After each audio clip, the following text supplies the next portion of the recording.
It's time now for a look at the latest in local news. In the news, the Wayne County Board of Education met Tuesday for their monthly board meeting, and under items of business, the board members heard a presentation from high school principal Dr. McDaniel and assistant principal Mr. Edwards on the EOC test scores for Wayne County High School. EOC stands for End of Course Test. McDaniel and Edwards praised the work of the teachers at the high school as the test scores for Wayne County continue to improve and improve dramatically even during a pandemic.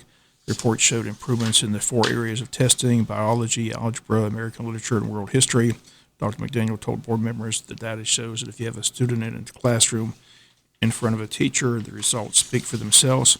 Board members thanked them for the report and commended the high school teachers and students for the test results.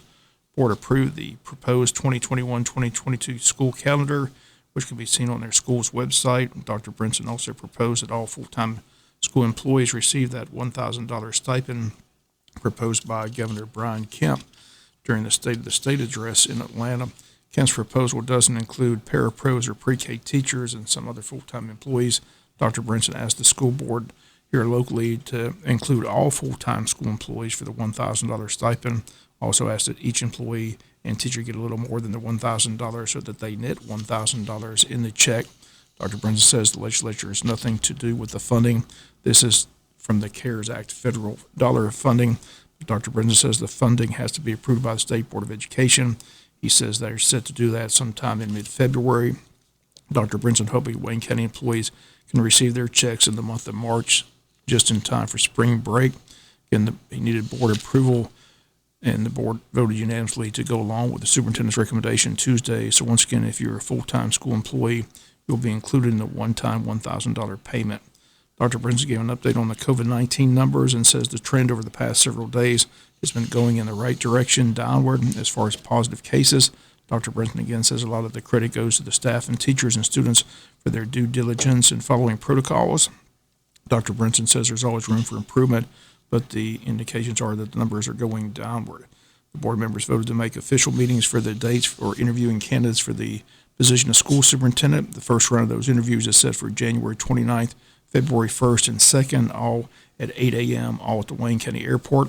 Board looking to have an announcement of the new superintendent by the 1st of March.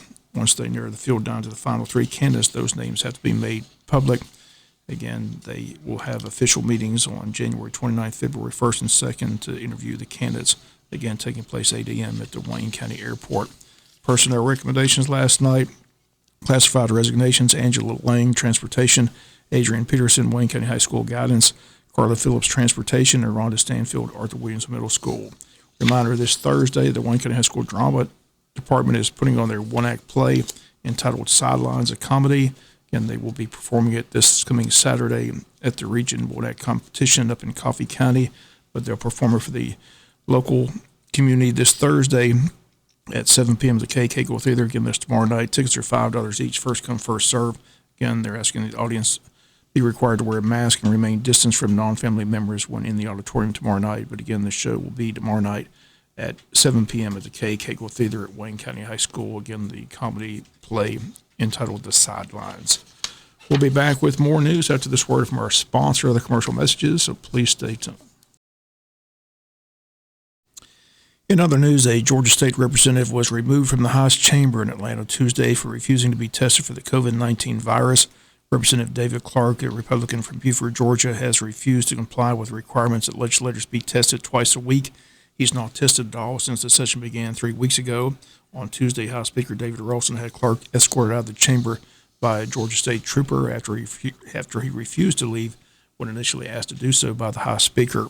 Clark was still unapologetic after his removal, vowing not to get tested and threatening legal action.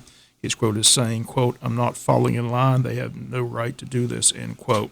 House Speaker Ralston from the House floor said he was tired of attending funerals, says that everyone hopes that this virus will soon go away, but the facts remain that in Georgia the virus has claimed the lives of 12,000 Georgians and counting.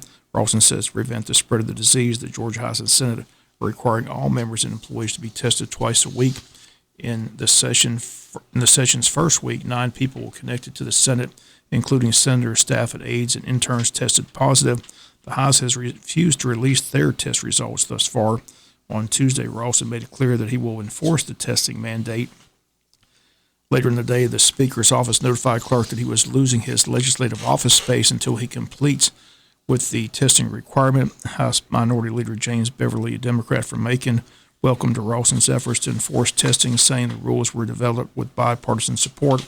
Also supporting Rawson, House Majority Leader John Burns, Republican from Newington, Georgia, issuing a statement saying that he strongly supports Rawson in his efforts to protect the health and safety of the members and staff of the House of Representatives and all those who enter the doors of the state capitol. Governor Kemp weighed in, says he supports the legislative testing rules. Kemp says everyone needs to follow the guidance and best practices to keep you safe and others safe. Clark and Rawson have clashed in the past. Last year, Clark ran an unsuccessful campaign to oust the House Speaker. Clark says he plans to return today to his seat, saying the Speaker is becoming a dictator. Where does it stop? We'll be checking in with our state representative, Bill Werkheiser, today, get his thoughts on all this, as he was on hand to watch it all. Should be an interesting Butch and Bob show this morning. We'll come back with some final news notes after this word from our sponsor, other commercial messages, so please stay tuned. Final notes news, there's going to be a special election in the city of Odom to be held on March 16 to fill the vacancy of the office of city councilman caused by the resignation of William McLaughlin. Qualifying for the special election shall be held at the Wayne County Probate Court beginning at 9 a.m. on January 25th and ending at 12 noon on January 27th. Qualifying fee is $7.50, and the special election will be held on March the 16th. All persons who are not registered to vote and who desire to register to vote in the special election can register to vote through the close of business on February 16th. Advanced voting will be held at the Wayne County Courthouse. Polls will be open from 7 a.m. until 7 p.m. on Election Day, and the Election Day is March 16th. Should a runoff election be required, that runoff would be held on April 13th. But again, a special election in the city of Odom, March 16th, again, to fill the vacancy of City Councilman William McLaughlin, who resigned.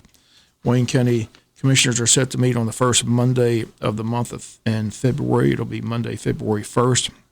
Their agenda is out.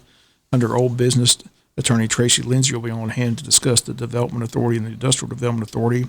Under new business, consider and approve resolution for Public Works Authority. Discuss and consider and approve to elect countywide chairman.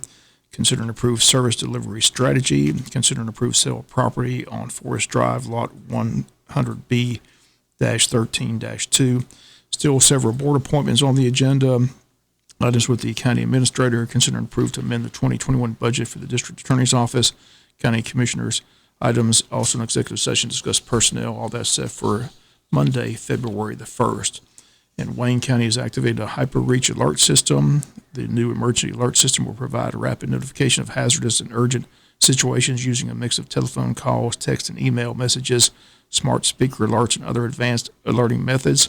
System sends thousands of these messages to geographically targeted households in seconds and can simultaneously deliver them to an even more broader audience via social media, as well as sending broadcast messages to most current mobile telephones in an affected area using FEMA's wireless emergency alert system.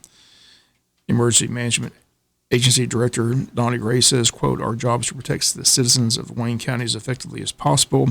We're really excited about this new capability," end quote.